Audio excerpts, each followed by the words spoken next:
Thank you, Eileen. That was absolutely brilliant. So, we would like to welcome onto the stage Emma Collins.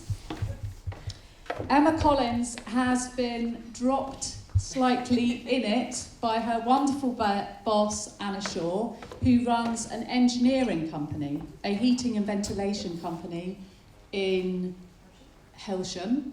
And so Emma and I are going to do a little interview about Emma's experience of being a female director of a business. So, what would you like to briefly introduce yourself and tell us what you do, where you've been, and how you've got to where you are now? Okay.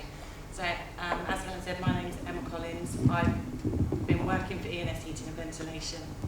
Thanks. I was thinking my voice is loud enough. I've been working for ENS Heating and Ventilation for 15 years. I kind of ended up there by default, really. The business that I was working for went bust, and the factory manager there called somebody that he knew at ENS and said, I have this person in this role, this person in this role, so on and so forth. And he remembered me from a business that I'd worked with previously in the same industry. So I went in, had a chat with him, sort of explained what I was doing in my previous role. He said, leave it with me, and off I went. A week later I had a phone call from him saying, can you come in for an interview? So I went back in after 4 hours of being put through my paces and having to explain to him that I could understand a technical engineering drawing, I could understand the components and so on and so forth. He turned around and said, I have no job for you. So off I went, had a phone call, is that me? Oh, Don't know. Had a phone call from him 2 days later saying, we've got a role for you, we're going to fit you into our estimating department. I had never been an estimator before, had no interest in being an engineering estimator, so I sort of said, thanks but no thanks, and that was it. The story now goes that 2 other business directors spoke to him and said, no, we know a lot about her, she's been in the industry for 5 years already, we need to find an opening for her. So we basically then agreed that I'd work for a 6-week period. If it was something I wanted to stick at, I could, otherwise they'd just wish me well and send me on the holiday that I had booked 6 weeks later.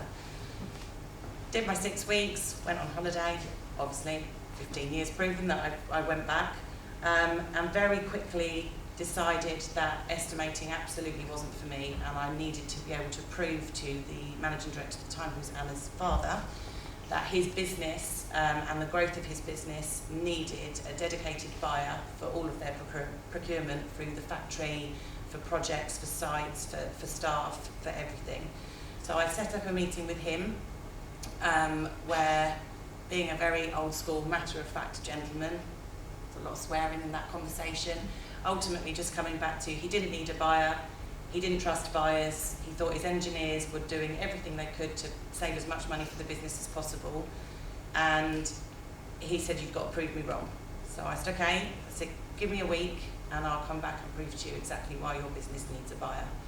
So I went away, looked at everything we bought into the factory, looked at everything we ordered in on a project by project basis, put together a little spreadsheet, went back in and saw him a week later, and basically delivered the spreadsheet to him, to which he said, what does this mean? I said, I've just saved you my salary every month. So therefore I became company buyer. Did that, sorry, go on. So why do you think women should go into engineering? Because it's a sector within construction that massively lacks women.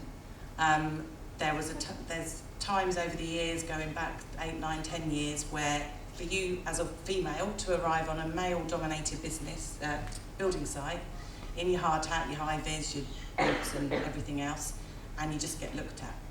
Walking, doesn't matter where you walk, you can just feel like there's eyes on you all the time. That used to really get to me, and I used to be very, very aware of it. But I think through my role changing and becoming a mum, going back to work, flexible working hours and just making the world go round, the men that I work with now notice those men more than I do. And I think it's just really about finding your feet, believing something that you want to do, and just not letting anyone get in the way.